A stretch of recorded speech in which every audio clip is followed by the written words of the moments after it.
Industrial revolution का impact देखने वाले हैं लोग। क्या? इसका इम्पैक्ट देखने वाले हैं। ठीक है, तो इम्पैक्ट ऑफ इंडस्ट्रियल रिवॉल्यूशन क्या हुआ, उस पूरे इम्पैक्ट को यहाँ पे देखने वाले हैं हम लोग। ठीक है, देखते हैं भाई क्या क्या इम्पैक्ट हुए।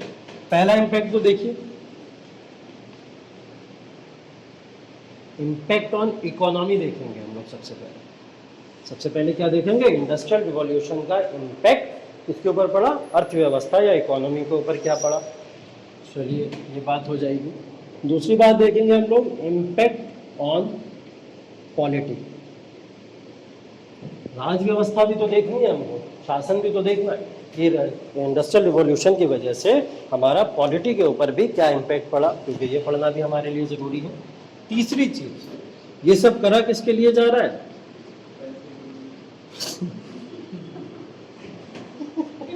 कैसे ये लिए करा जा रहा है। अरे भैया कुछ समाज सेवा भी तो होती है नाम की चीज है, लोगों के लिए भी तो कुछ किया जाता है, ये सब पैसे के लिए। तुम ही जैसे लोग करप्टेड बनोगे आगे जाके। इम्पैक्ट ऑन सोसाइटी, सोसाइटी के ऊपर इसका क्या इम्पैक्ट पड़ा, वो इकोनॉमी में आ गया ना प्रॉफिट, जरूरी है बार बार उसकी बात करें।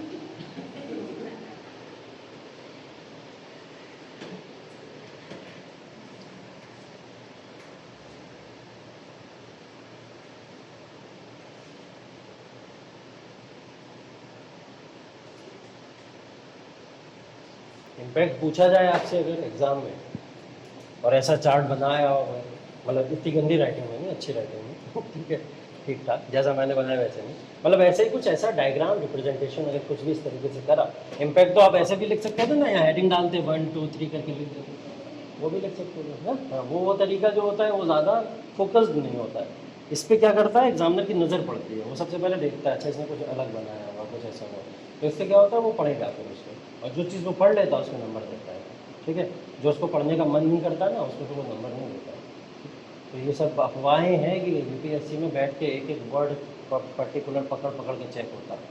नहीं, जो उसको इंटरेस्टिंग लगता है वो उसको पढ़ता है, अपना समय क्यों ख़राब करेगा। तुम्हारी फालतू की चीज़ें कुछ भी लिख रहा हो तुम उसको पढ़ेगा बैठ कर, इतने बच्चों को कब तक करें। तो उसको जहाँ इंटरेस्टिंग लगता है कुछ कुछ चीज़ें, आपने कुछ ऐसी चीज़ें कि ज़बरदस्ती उसको बुलाओ देखो आके, तब वो आपकी चीज़ों को देखता है, पकड़ता है। ठीक है, तो ऐसी चीज़ें करनी पड़ती हैं इस हिसाब से। हम मास्टर्स का, जब हम मास्टर्स कर रहे थे पॉलिटिकल साइंस से, तो वाइवा चल रहा था।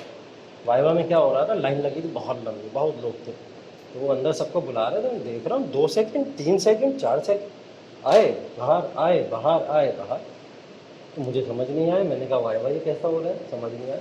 तो मुझे समझ आया, दो चार बच्चे जा रहे थे, मैंने उनसे पूछा, मैंने क्या पूछ रहे हैं, तो कह रहे हैं कि आपके फर्स्ट ईयर में कितने नंबर थे, यही पूछ रहे हैं, कितनी परसेंटाइल थी। तो मैंने कहा वो क्यों पूछ रहे हैं, कह रहे उतने ही नंबर वाइवा में चढ़ा रहे हैं। ठीक है, तो उतने ही नंबर वो चढ़ा रहे थे जितने फर्स्ट ईयर में मार्क्स आपकी परसेंटाइल थी। किसी के 60 थे तो 60 चढ़ा दें 100 में से, किसी के 50 थे तो 50 100 में से चढ़ा दिया करते थे। ठीक है, किसी के 70 थे तो 70 100 में से चढ़ा दिया करते थे। मैं अंदर गया जब, तो मेरे साथ भी यही हुआ, परसेंटेज पूछी उन्होंने, परसेंटेज पूछने के बाद में बोले ठीक है जाइए आप।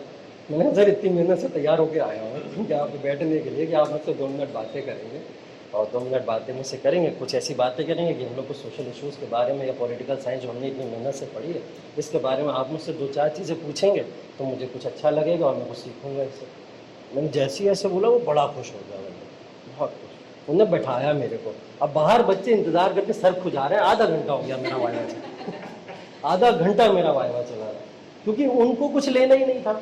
वो बस आ रहे हैं, वो पूछ रहे हैं, जा रहे हैं। अरे आप फोकस तो कराओ उसको, बात अपनी रखो तो उसके सामने, तभी तो वो आपसे बात करना चाहेगा। और उसने उसके बेसिस पे मेरे को 85 नंबर दिए। ठीक है, 85 नंबर दिए थे, क्योंकि मैंने उससे बात करी थी बैठे। किसी के 85-86 नंबर वाइवा में नहीं आते हैं, 50-60 ऐसे लेके छोड़ के भगा देते हैं। ठीक है, तो आप कम से कम वो अट्रैक्शन अपनी तरफ खींचने की कोशिश कीजिए, और जब खींच लेंगे आप एक बार, तो आपको फिर हर जगह परफॉर्मेंस में रिजल्ट मिलना शुरू हो जाएगा। तो वो यहाँ पे कुछ इस तरीके की चीज़ें करनी है। चलिए आ जाते हैं इम्पैक्ट ऑन इकोनॉमी। इकोनॉमी के ऊपर क्या इम्पैक्ट पड़ा, सबसे पहली बात प्रमोशन इन प्रोडक्शन।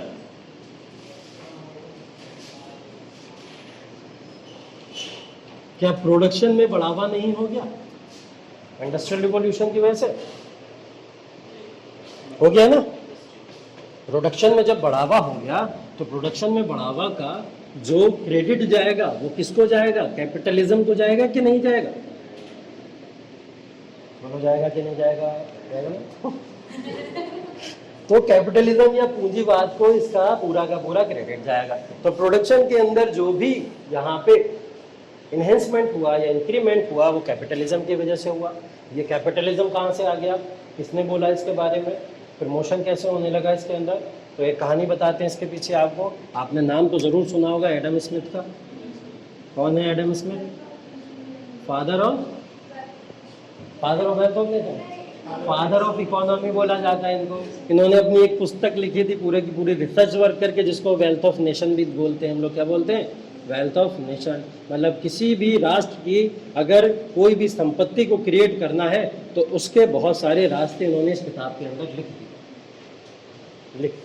ठीक है, तो इन्होंने इस किताब के अंदर जो लिखा था वो सबसे पहले यही लिखा था कि अपनी कंट्री के अंदर प्रमोशन करना है अगर किसी भी चीज़ का, तो वो प्रोडक्शन कीजिए, डिमांड के हिसाब से प्रोडक्शन करना शुरू कीजिए।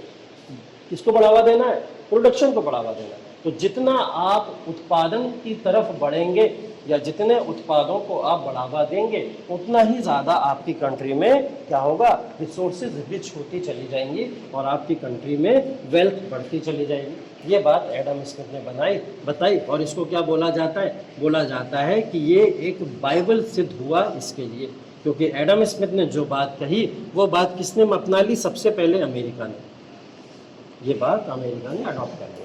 अमेरिका ने बोला कि भाई जैसा आप कह रहे हैं वैसा हम मान लेते हैं, और इन्होंने मान लिया। और ये बात है एडम स्मिथ की 1767 की, 1767। और 1767 के बाद में 1776 याद है आपको? कुछ बताया था अभी? अमेरिका ब्रिटेन से आज़ाद हो गया, ये तो बताया था। कितना सा समय लगा? ठीक है, सबसे पहले अडॉप्ट किसने किया? अमेरिका ने। और ये एक बहुत बड़ा रिजल्ट आप लोग इम्पैक्ट देख सकते हैं यहाँ पे कि ये इम्पैक्ट पड़ा। तो प्रमोशन इन प्रोडक्शन की वजह से कैपिटलिज्म को बढ़ावा मिला। ये काम करने वाले, ये बताने वाले कौन थे? एडम स्मिथ थे, जिन्होंने वेल्थ ऑफ नेशन के अंदर ये तरीके बताए थे कि प्रोडक्शन को किस तरीके से बढ़ावा देना है। उसको अडॉप्ट सबसे पहले अमेरिका ने करा, और अमेरिका ने इस किताब को 1767 में जब उनके लिखी हुई किताब को अडॉप्ट किया तो ज़्यादा समय नहीं लगा और 1776 के अंदर ही अमेरिका आज़ाद हो गया और इंडिपेंडेंटली अपनी ट्रेड को करने लगा। इन्होंने बोला क्या था वेल्थ ऑफ नेशन के अंदर कि प्रोडक्शन बढ़ाओगे तो, लेकिन प्रोडक्शन को बढ़ाना कैसे? इन्होंने बोला सबको फ्री कर दो। क्या करो? फ्री करो, फ्री ट्रेड कर दो।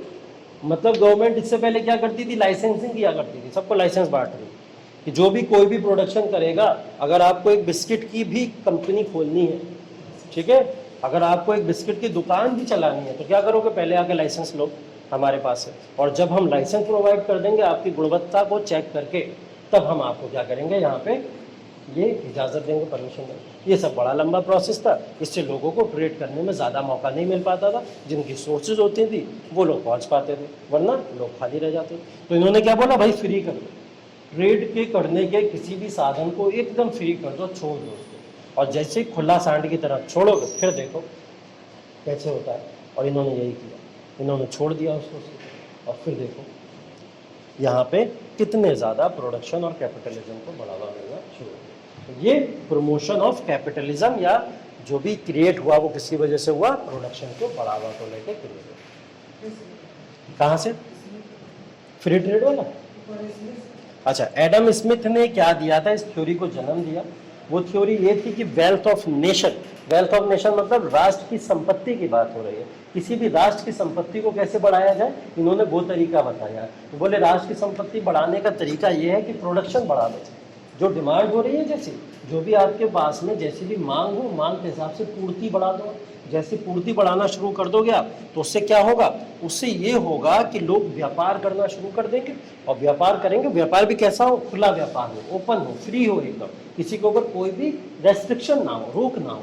तो जब वो फ्रीली जहाँ पे व्यापार करना शुरू कर देंगे तो इससे क्या होगा? इससे सोसाइटी के अंदर जो भी प्रोडक्शन हो रहा है वो ज़्यादा मात्रा में होना शुरू हो जाएगा, इंडस्ट्री ज़्यादा लगना शुरू हो जाएंगी, लोग ज़्यादा कमाना शुरू हो जाएंगे। और इस सबसे पैसा किसको मिलेगा? राज्य को तो मिलेगा, राज्य के पास में तो जाएंगे टैक्सेस सारे के सारे। तो ये अपनाया किसने? अमेरिका ने अपना लिया इसको, और अमेरिका ने इसको इंडिपेंडेंट भी करा दिया बाद में। ठीक, चलिए इसी के अंदर दूसरा पॉइंट अगर हम लोग डिस्कस करें, जैसे प्रमोशन है, कैपिटलिज्म या प्रोडक्शन है, वैसे प्रमोशन इन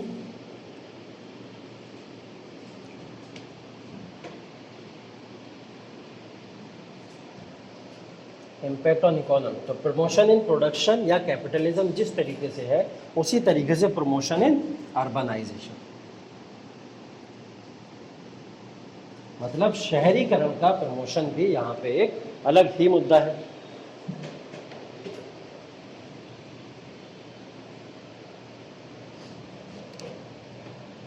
ये तो आ रहा है ना इधर,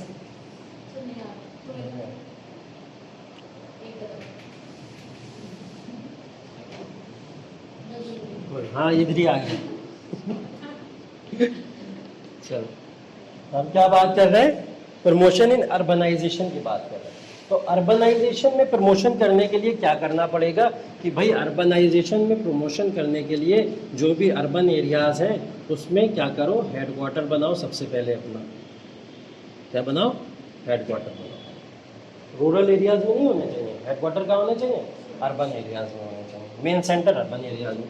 बोले सारे के सारे जो रिलीजियस सेंटर्स हैं वो रिलीजियस सेंटर्स भी उठा के ले जाओ वहीं पे अर्बन एरियाज में, क्योंकि अभी भी लोग धर्म को तो मानते ही हैं और धर्म को तो कभी मानना छोड़ेंगे भी नहीं। तो जब हम अपने रिलीजियस सेंटर अर्बन एरियाज में बना देंगे तो लोग मज़ारों पे मत्था टेकने अर्बन में जाएंगे, मंदिरों में मत्था टेकने अर्बन में जाएंगे, ठीक है। और कोई भी यात्रा बड़ा कोई भी संगम होगा तो लोग कहाँ जाया करेंगे, अर्बन एरियाज में जाया करेंगे। तो अर्बन एरियाज में भीड़ कलेक्ट होगी और उस भीड़ की वजह से क्या होगा, ज़्यादा से ज़्यादा रिच रिसोर्सेज कलेक्ट होते चले जाएंगे, प्रोडक्शन बढ़ता चला जाए, ठीक है। अब किसी भी अगर आप मंदिर के बाहर या मस्जिद के बाहर जाओगे तो वहाँ पे आपको दिखेगा नहीं कि बहुत सारे लोग फूल खरीदते हैं, फ्लावर्स वगैरह खरीदते हैं। तो वो फ्लावर्स का प्रोडक्शन बढ़ रहा है ना, कैसे बढ़ रहा है, लोग सिर्फ और सिर्फ चढ़ाने के लिए ही कई सारे फूल खरीद डालते हैं, सिर्फ चढ़ाने के लिए। और अगर चढ़ाने के लिए खरीद रहे हो तो इतना फूल आ कहाँ से रहा है, इतना फ्लावर्स आ कहाँ से रहा है। ये daily day by day demand बढ़ती चली जाएगी। अभी हो सकता है कल परसों में कोई नए बाबा आ जाए, ठीक, नए बाबा आके फिर गुजर जाए और गुजर के फिर उनका एक मज़ार बन जाए, ठीक। और मज़ार के ऊपर फिर क्या होगा, फूल चढ़ना शुरू हो जाएंगे। तो नए बाबा ने क्या करा, और प्रोडक्शन बढ़ा दिया, ठीक है। और उन बाबा की वजह से क्या हुआ, अब फ्लावर्स या बागवानी के अंदर प्रोडक्शन बढ़ना शुरू हो गया। और ऐसे एक बाबा नहीं होंगे, ऐसे कई सारे बाबा हो सकते हैं, ठीक है। तो ऐसे बाबाओं की वजह से प्रोडक्शन भी बढ़ता है, फ्लावर्स के अंदर भी ऐसी चीज़ें, ठीक है। ठीक, चलो तीसरी चीज़ है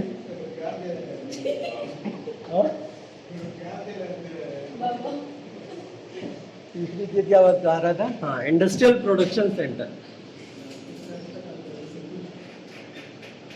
अरे ये सच बात नहीं है क्या, बताओ जरा, मैं मजाक में बोल रहा हूँ लेकिन गलत थोड़ी है, मानो क्योंकि है।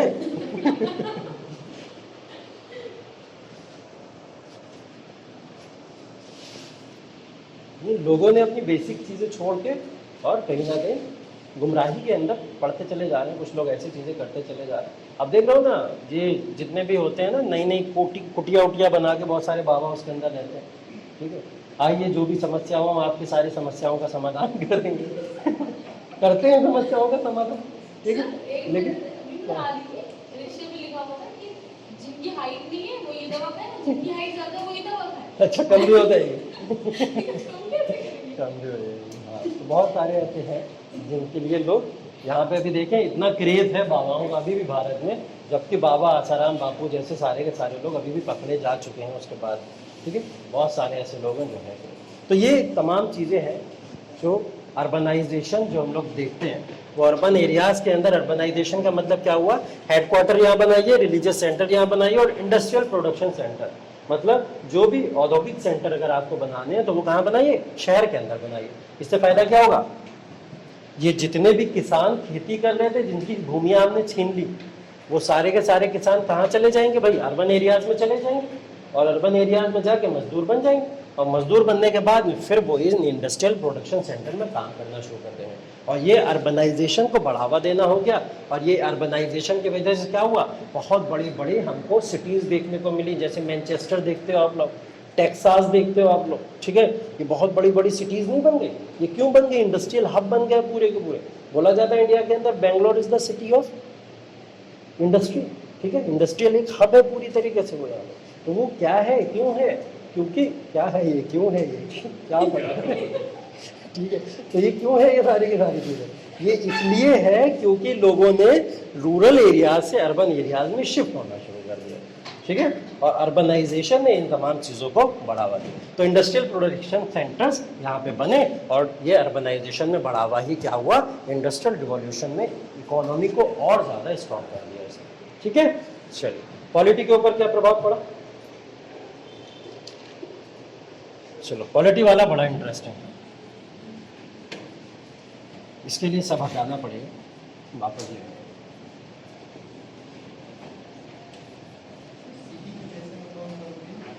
ये कैमरा ऐसा आता है ना जो जहाँ चलते चले जाओ वहाँ मूव करता चला जाता है, ऐसा भी होता है ना, होता है, कौन सा वाला होता है,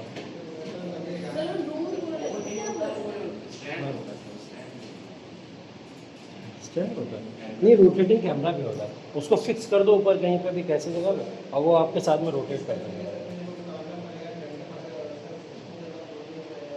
स्टैंड भी रोटेटिंग आता है? कहाँ पहुँच गई ये टेक्नोलॉजी, इंडस्ट्रियल रिवॉल्यूशन। चलो, इम्पैक्ट ऑन पॉलिटी,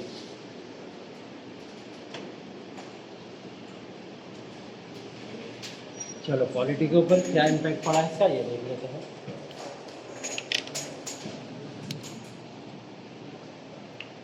सबसे पहली बात तो यहाँ पे मैं लिखने जा रहा हूँ कैपिटलिज्म, ये है कैपिटलिज्म, सबसे पहला इम्पैक्ट कैपिटलिज्म, ठीक, बात करेंगे अभी। इसके बाद में दूसरा पॉइंट यहाँ लिखने जा रहा हूँ, उसका नाम है मर्केंटिलिज्म, वाणिज्यवाद, पूंजीवाद, ये दो बातें होंगी, पहली है पूंजीवाद, दूसरी है वाणिज्यवाद, इसी साइकिल में बनाना है क्योंकि एक साइकिल है, ठीक। तीसरी चीज़ यहाँ पे लिखने जा रहा हूँ वो है imperialism and colonialism, imperialism and colonialism. इसके बाद में एक नया पॉइंट है यहाँ पे जो लिखने जा रहे हैं वो है नेशनलिज्म, नेशनलिज्म आ गया। नेशनलिज्म के बाद में एक नया पॉइंट लिखने जा रहे हैं, उसका नाम है कम्युनिज्म एंड सोशलिज्म, ये हो गया और ये जाके वापस, ठीक है। ये क्या है, हमारा पॉलिटी के ऊपर इम्पैक्ट है।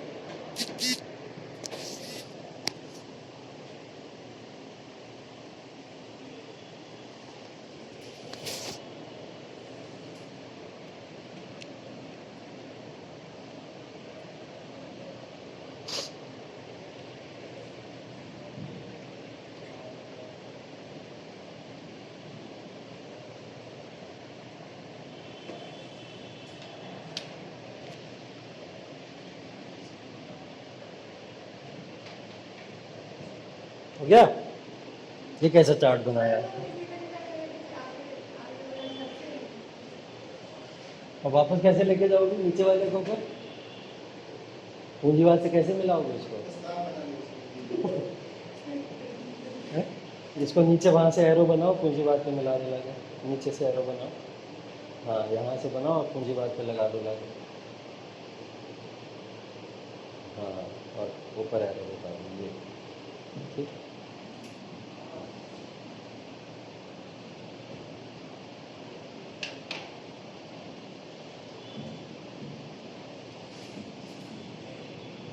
क्लास 2 पार्ट में डालना पड़ेगा लग रहा है, टाइम हो गया ना, क्लास 2 पार्ट में डालना पड़ेगा वरना बच्चे जो आए नहीं मर जाएंगे देखते हुए,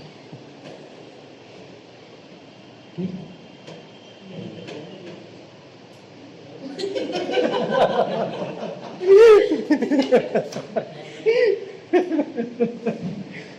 चलो, इम्पैक्ट ऑन पॉलिटी आज का टॉपिक बस हम लोग का खत्म है, ये लास्ट ही चल रहा है, ठीक है, तो खत्म ही कर लिया, उसके बाद देखा जाएगा। तो इम्पैक्ट ऑन पॉलिटी में सबसे पहला इम्पैक्ट तो ये बना कि कैपिटलिज्म, सारी की सारी इकोनॉमी पूंजीवादी व्यवस्थाएं बनना शुरू हो गई।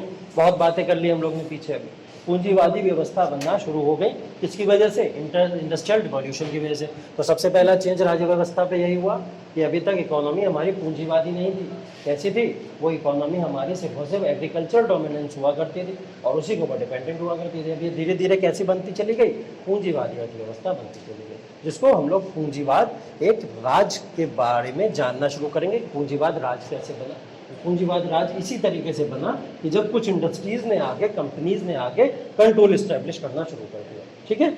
दूसरी चीज मर्केंटिलिज्म, अगर मैंने यहाँ लिखा तो वाणिज्यवाद की बात करी है मैंने यहाँ पे, तो मैंने बोला था प्री मॉडर्न इराक के अंदर सारे के सारे लोग किसके ऊपर डिपेंडेंट थे, मर्केंटिलिज्म के ऊपर डिपेंडेंट थे। तो मर्केंटिलिज्म के आइडिया को चेंज करने की बात की गई यहाँ पे। बोले कैपिटलिज्म को अगर और स्ट्रॉन्ग करना है तो मर्केंटिलिज्म के आइडिया को थोड़ा सा बदलना पड़ेगा। बोले मर्केंटिलिज्म होता क्या है, उन्होंने बोला कि एक्सपोर्ट को बढ़ावा देना है और इम्पोर्ट कम करना है। ये होता था पहले मर्केंटिलिज्म, कि हम लोग क्या करें, निर्यात ज़्यादा करें और आयात कम करें, ये मर्केंटिलिज्म होता है। बोले नहीं, अब क्या करो, मर्केंटिलिज्म के आइडिया को चेंज करो। बोले वैल्यू ऑफ एक्सपोर्ट को बढ़ाओ और वैल्यू ऑफ इंपोर्ट को रिड्यूस कर दो। अभी तक देखो सिर्फ एक्सपोर्ट और इंपोर्ट को रिड्यूस और इंक्रीज करने की बातें हो रही हैं, लेकिन अब क्या, उसकी मात्रा, वैल्यू की बात हो रही है। अब क्या कर रहे हैं हम लोग, एक डिटेल्ड उसके अंदर जा रहे हैं, रिसर्च की है, क्योंकि हमने R&D पढ़ा अभी हम लोग ने, रिसर्च एंड डेवलपमेंट, उसकी वजह से अब हम लोग मात्रा के हिसाब से एक्सपोर्ट बढ़ाएंगे और मात्रा के हिसाब से इंपोर्ट बढ़ाएंगे। तो ये क्या होगा, कैलकुलेटिव वैल्यू हो जाएगी अब किसी भी आयात और निर्यात को बढ़ाने के लिए। ऐसे अंधाधुन नहीं बढ़ाएंगे कि अंधाधुन हम आयात करते जाएं, अंधाधुन निर्यात करते जाएं। जहाँ जिसकी ज़रूरत होगी वहाँ उसको कैलकुलेट करेंगे पहले, और उस कैलकुलेशन के हिसाब से फिर हम आयात करेंगे, फिर हम निर्यात करेंगे। अगर मान लो मोदी जी लगातार उठा के रशिया से मंगाते रहे मिसाइलें, तो क्या ये अच्छा होगा? नहीं होगा ना। ये तो सिर्फ एक्सपोर्ट इंपोर्ट को बढ़ावा देना हो गया। लेकिन क्योंकि हमको रिलेशन रशिया के साथ अच्छा करना है, तो हम क्या मिसाइलें मंगाते रहेंगे? नहीं करेंगे ना ऐसा। हम क्या करते हैं, समय वैल्यू चेक करते हैं पहले, हमें मात्रा या हमको वैल्यू कितनी नीड है, हम उस हिसाब से एक्सपोर्ट इंपोर्ट करेंगे ना। तो ये जो वैल्यू के हिसाब से जब एक्सपोर्ट इंपोर्ट किया जाए, इस वाले मर्केंटिलिज्म को लाने की ज़रूरत है हमको यहाँ पे चेंज लाने की, और ये ऐसा वाला मर्केंटिलिज्म आ गया। ठीक है, ऐसा वाला मर्केंटिलिज्म आ गया। ठीक है, मर्केंटिलिज्म कैपिटलिज्म की ही तरह एक कॉन्सेप्ट है, जिसके अंदर पूंजीवादी अर्थव्यवस्था को जब बढ़ाना होता है, जब पूंजीवाद को बढ़ाना होता है, तो पूंजीवाद को बढ़ाने के लिए हमको वाणिज्यवाद का सहारा लेना बहुत ज़रूरी है। क्योंकि जब तक वाणिज्य या व्यापार नहीं होगा तब तक पूंजीवाद बढ़ेगा नहीं ना। तो वाणिज्यवाद कैसे बढ़ेगा, जब हम ये आयात करेंगे, निर्यात करेंगे। तो आयात निर्यात कैसा करें, मात्रा के हिसाब से करें, यही है। ठीक है, जितनी ज़रूरत है उसके साथ। इंपीरियलिज्म एंड कोलोनियलिज्म, इसकी अगर हम लोग बात करें तो मर्केंटिलिज्म की वजह से ही ये सारी चीज़ें भी बढ़ा हुआ है, कि मर्केंटिलिज्म जितना हमको ज़रूरत है उतना हम निर्यात करने जा रहे हैं किसी जगह पे, और जब किसी जगह पे जा रहे हैं हमको लग गया अच्छा, हम क्या करेंगे, रुक जाएंगे, बैठ जाएंगे, कहेंगे ये अच्छी चीज़ है, इसको नहीं छोड़ने वाले हम। क्या हमने क्या करा, हमने साम्राज्यवाद बढ़ाना शुरू कर दिया। ठीक, अंग्रेज आए ना भारत के अंदर मसाले लेने के लिए, आते तो लेके चले जाते, बात खत्म हो जाती, लेकिन यहीं बस के रह गए, क्योंकि उन्होंने क्या करा, इस प्रिंसिपल या इंपीरियलिज्म के ऊपर काम किया। अब देखो भैया, नेशनलिज्म कहाँ से आ गया इसमें बीच में, अच्छी खासी बातें चल रही थी, और एक और अच्छी बात आ गई फिर हमारे बीच में। तो ये नेशनलिज्म या राष्ट्रवाद यहाँ पे कैसे आ गया, जब ज़्यादा इंपीरियलिज्म की पॉलिसी के ऊपर कोई कंट्रोल करना शुरू कर दे या साम्राज्यवाद को ज़्यादा बढ़ावा देना शुरू कर दे, वही एक्सट्रीम पीक किसकी होती है, नेशनलिज्म की होती है। राष्ट्रवाद का जन्म कैसे होता है, राष्ट्रवाद का जन्म ऐसे होता है कि जब कोई आपकी टेरिटरी के ऊपर आके अधिग्रहण कर ले, तो आप उसको स्वतंत्र कराना चाहोगे, अपने राष्ट्र को मिल के बचाने की कोशिश करोगे कि नहीं करोगे। तो राष्ट्र को बचाने के लिए ये वाला आइडिया लोगों के अंदर नेशनलिज्म का कैसे डेवलप हुआ, जब हमारे यहाँ इंडियन नेशनल कांग्रेस आई, बोला गया ना 1885 से बेसिकली ये आइडिया ऑफ नेशनलिज्म का जन्म हुआ। यहाँ पे क्यों जन्म हुआ, क्योंकि हमको ये बात पता लग गई अंग्रेज ऐसे तो नहीं जानने वाले, सबको इकट्ठा होना पड़ेगा और एक बड़ा आंदोलन करना पड़ेगा हमें इसके लिए। उसके लिए एक संस्था की ज़रूरत थी, तो हमने उस संस्था को बनाया और इंपीरियलिज्म से लड़ना शुरू किया। ठीक, ये इंपीरियलिज्म साम्राज्यवाद, इस साम्राज्यवाद को रोकने के लिए क्या करोगे आप, स्वतंत्र कराना है ना साम्राज्यवाद से अपने देश को। तो कैसे स्वतंत्र कराओगे, सबसे पहले नेशनलिज्म यूरोप के अंदर आया।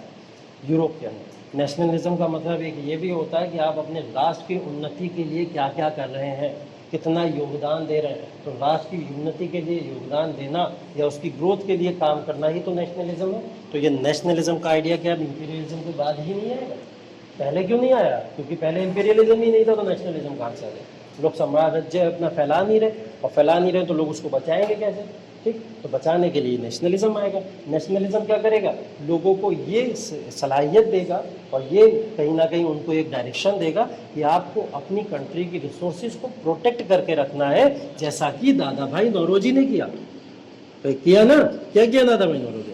दादा भाई नौरोजी ने बोला ड्रेन ऑफ वेल्थ हो रही है, धन की निकासी हो रही है, इंग्लैंड हमारा सारा पैसा लूट के लेके जा रहा है, रोको इसको, नहीं रोकोगे तो देश बर्बाद हो जाएगा। ये क्या है, नेशनलिज्म ही तो है, राष्ट्रवादी तो है। तो ये राष्ट्रवाद का आइडिया यहाँ से जन्म लेता है। तो पॉलिटी में भी चेंज हुआ क्योंकि यहाँ पे एक राष्ट्रवाद का प्रिंसिपल इवॉल्व हो गया। ठीक, राष्ट्रवाद का प्रिंसिपल यूरोप में भी इवॉल्व हुआ। जैसे फ्रांस के अंदर रिवॉल्यूशन आया, अमेरिका के अंदर रिवॉल्यूशन आया, रशिया के अंदर आया, इटली जर्मनी का यूनिफिकेशन भी हुआ। वो सब भी किसकी वजह से हुआ, इस राष्ट्रवाद की वजह से ही हुआ। ठीक, अब ये राष्ट्रवाद जो होगा, राष्ट्रवाद दो तरीके की गवर्नमेंट बनाएगा।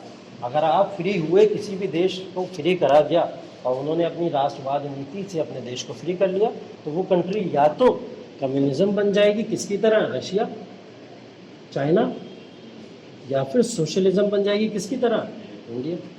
ये तो होगा, ये तो हुआ। जब ये लोग आज़ाद हुए, इन्होंने कम्युनिज्म की फिलॉसफी अपना ली, हम लोग आज़ाद हुए, हम लोग ने सोशलिज्म की पॉलिसी अपना ली। अच्छा खासा सोशलिज्म चल रहा था, चलते चलते चलते चलते मोदी जी आ गए।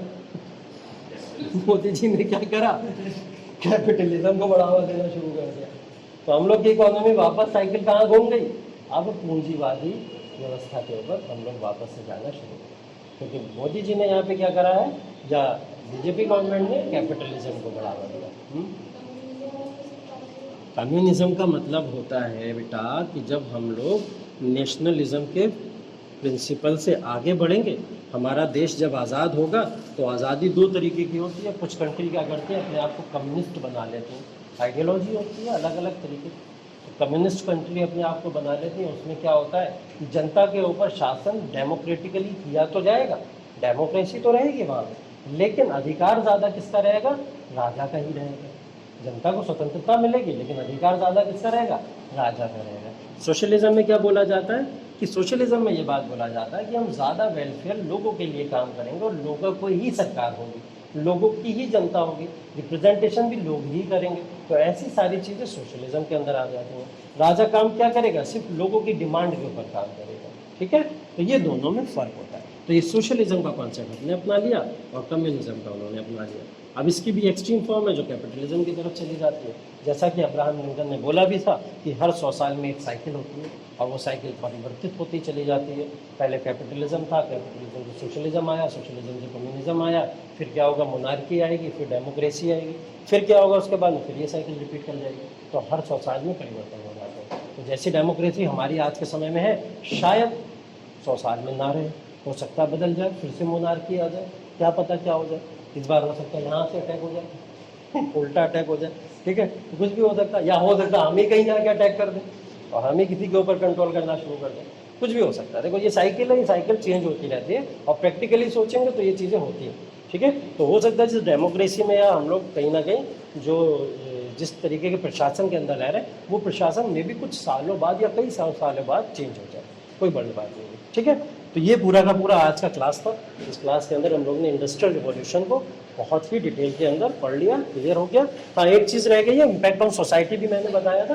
तो इम्पैक्ट ऑन सोसाइटी के अंदर क्या करना है, इम्पैक्ट ऑन सोसाइटी जब भी किसी भी इकोनॉमी के ऊपर इम्पैक्ट पड़े, पॉलिटी के ऊपर इम्पैक्ट पड़े, तो स्वतः ही किसके ऊपर इम्पैक्ट पड़ जाएगा, सोसाइटी के ऊपर पड़ जाएगा। सोसाइटी पे इम्पैक्ट कैसे पड़ेगा, सोसाइटी पे ऐसे इम्पैक्ट पड़ेगा कि सोशल समाज के अंदर हमारे यहाँ क्या होता था, बहुत कुप्रथाएं होती थी। जैसे स्लेवरी थी ना, एक गुलाम प्रथा हुआ करती थी। बोला कि गुलाम प्रथा खत्म हो गई इंडस्ट्रियल रिवॉल्यूशन के आने से। बोले कैसे खत्म हो गई, ऐसा क्या कर दिया। बोले लोग पहले किसानों को गुलाम करके, पीजेंट्स को गुलाम बना के उनसे काम करवाते थे, मजदूरी करवाते थे। अब क्या करना है, कैपिटलिज्म जब आएगा, पूंजीवादी लोग जब आएंगे, तो वो लोग क्या करेंगे, उन्हें तो प्रॉफिट चाहिए, और प्रॉफिट कमाने के लिए वो तो किसी को अपना माई बाप भी बना सकते हैं, कोई भी हो जाए तो वो क्या करते थे, इन मजदूरों को आज़ाद कर दिया करते थे और इनको अपनी इंडस्ट्रीज़ में काम दे दिया करते थे, सम्मान दिया करते थे, रिस्पेक्ट दिया करते थे, क्योंकि इनको प्रॉफिट चाहिए था। अब एक बात मैं आपको डांट कर चिल्ला के डंडा मार के कहूँ, आप नहीं करोगे। प्यार से एक बार कहूँगा तो वो मुस्कुराहट की वजह से आप वो काम कर दोगे। ये पॉलिसी इन्होंने अडॉप्ट करी उसके बाद। तो स्लेवरी से लोगों को आज़ादी मिल गई, ठीक है। विमेन एक्सप्लॉयटेशन या डिस्क्रिमिनेशन जो हुआ करता था सोसाइटी पे, ये भी इम्पैक्ट पड़ा कि सोसाइटी ने विमेन को रिस्पेक्ट देना या उनके साथ में एक्सप्लॉयटेशन या डिस्क्रिमिनेशन खत्म कर दिया। कैसे खत्म कर दिया? वो ऐसे खत्म कर दिया कि हमने देखा कि विमेन को बाद में राइट्स मिले, ठीक है, कुछ लीगल राइट्स मिले, और बाद में हम लोग ने देखा सेकेंड वर्ल्ड वॉर के बाद में उनको वोटिंग राइट्स भी मिले, ठीक है। कल बात की थी हम लोग ने इसके बारे में थोड़ी बहुत। तो ये डिस्क्रिमिनेशन भी खत्म हो गया, ठीक है। तो ये तमाम तरीके की चीज़ें किसके ऊपर इम्पैक्ट डाली? सोसाइटी के ऊपर बहुत सारी इम्पैक्ट डाली, ठीक है। तो यहाँ तक बातें थी सारी की सारी आज की क्लास के अंदर। Thank you so much. In the next class.